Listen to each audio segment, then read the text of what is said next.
ओम उमा महेश्वराय नमः। हमारे चैनल पर आप सभी का स्वागत है। दोस्तों, शिव पुराण कथा में शिव और शिवा का दार्शनिक संवाद अध्याय 13 में हमने सुना था। अब आगे अध्याय 14 से 16 की कथा। तारकासुर के सताए हुए देवताओं का ब्रह्मा जी को अपनी कष्ट कथा सुनाना, ब्रह्मा जी का उन्हें पार्वती के साथ शिव के विवाह के लिए उद्योग करने का आदेश देना, ब्रह्मा जी के समझाने से तारकासुर का स्वर्ग को छोड़ना और देवताओं का वहां रहकर लक्ष्य सिद्धि के लिए यत्नशील होना। सूत जी कहते हैं, तदनंतर नारद जी के पूछने पर पार्वती के विवाह के विस्तृत प्रसंग को उपस्थित करते हुए ब्रह्मा जी ने तारकासुर की उत्पत्ति, उसके उग्र तप, मनोवांछित वर प्राप्ति तथा देवता और असुर सबको जीतकर स्वयं इंद्र पद पर प्रतिष्ठित हो जाने की कथा सुनाई। तत्पश्चात ब्रह्मा जी ने कहा, तारकासुर तीनों लोगों को अपने वश में करके जब स्वयं इंद्र हो गया, तब उसके समान दूसरा कोई शासक नहीं रह गया। वह जितेंद्रीय असुर त्रिभुवन का एकमात्र स्वामी होकर अद्भुत ढंग से राज्य का संचालन करने लगा। उसने समस्त देवताओं को निकालकर उनकी जगह दैत्यों को स्थापित कर दिया और विद्याधर आदि देव योनियों का स्वयं अपने कर्म में लगाया। मुने, तदनंतर तारकासुर के सताए हुए इंद्र आदि संपूर्ण देवता अत्यंत व्याकुल और अनाथ होकर मेरी शरण में आए।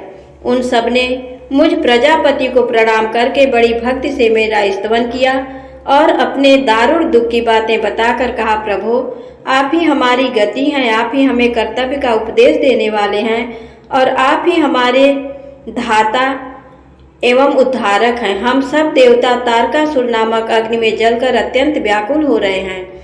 जैसे सन्निपात रोग में प्रबल औषधें भी निर्बल हो जाती हैं, उसी प्रकार उस असुर ने हमारे सभी क्रूर उपायों को बलहीन बना दिया है।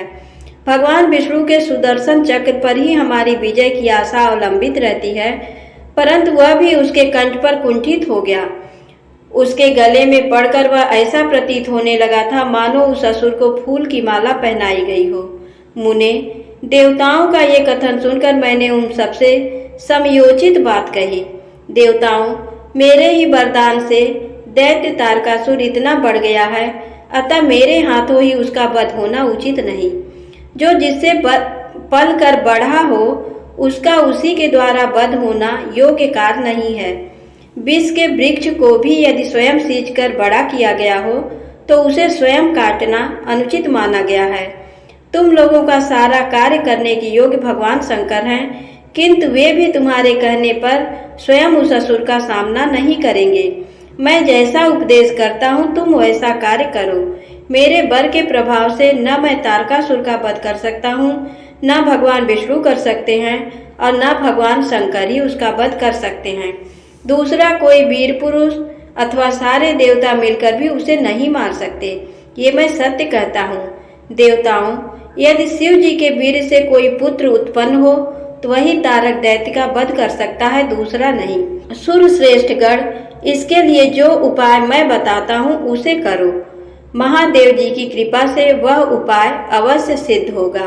पूर्व काल में जिस दक्ष कन्या सती ने दक्ष के यज्ञ में अपने शरीर को त्याग दिया था, वही इस समय हिमालय पत्नी मेनका के गर्भ से उत्पन्न हुई है। ये बात तुम्हें भी विदित है। महादेव जी उस कन्या का पाणी ग्रहण अवश्य करेंगे, तथापि देवताओं तुम स्वयं भी इसके लिए प्रयत्न करो। गिरिराज की पुत्री वे पार्वती इस समय युवावस्था में प्रवेश कर चुकी हैं और हिमालय पर तपस्या में लगे हुए महादेव जी की प्रतिदिन सेवा करती हैं। अपने पिता हिमवान के कहने से काली शिवा अपनी 2 सखियों के साथ ध्यान परायण परमेश्वर शिव की साग्रह सेवा करती हैं। तीनों लोकों में सबसे अधिक सुंदरी पार्वती शिव के सामने रहकर प्रतिदिन उनकी पूजा करती हैं, तथापि वे ध्यान मग्न महेश्वर मन से भी ध्यानहीन स्थिति में नहीं आते, अर्थात ध्यान भंग करके पार्वती की ओर देखने का विचार भी मन में नहीं लाते। देवताओं, चंद्रशेखर शिव जिस प्रकार काली को अपनी भार्या बनाने की इच्छा करें, वैसी चेष्टा तुम लोग शीघ्र ही प्रयत्न पूर्वक करो। मैं उस दैत्य के स्थान पर जाकर तारकासुर को बुरे हठ से हटाने की चेष्टा करूंगा, अतः अब तुम लोग अपने स्थान को जाओ।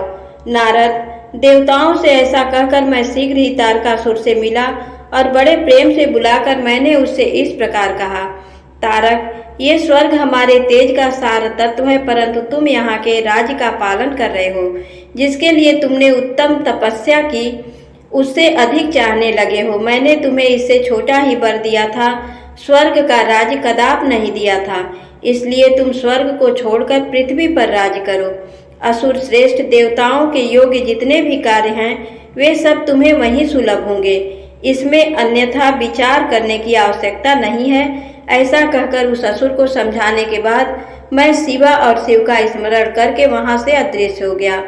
तारकासुर भी स्वर्ग को छोड़कर पृथ्वी पर आ गया और शोणितपुर में रहकर वह राज्य करने लगा। फिर सब देवता भी मेरी बात सुनकर मुझे प्रणाम करके इंद्र के साथ प्रसन्नता पूर्वक बड़ी सावधानी के साथ इंद्रलोक में गए। वहां जाकर परस्पर मिलकर आपस में सलाह करके वे सब देवता इंद्र से प्रेम पूर्वक बोले, भगवान शिव की शिवा में जैसे भी काम मूलक रुचि हो, वैसा ब्रह्मा जी का बताया हुआ सारा प्रयत्न आपको करना चाहिए। इस प्रकार देवराज इंद्र से संपूर्ण वृत्तांत निवेदन करके वे देवता प्रसन्नता पूर्वक अपने अपने धाम को स्थान पर चले गए। धन्यवाद।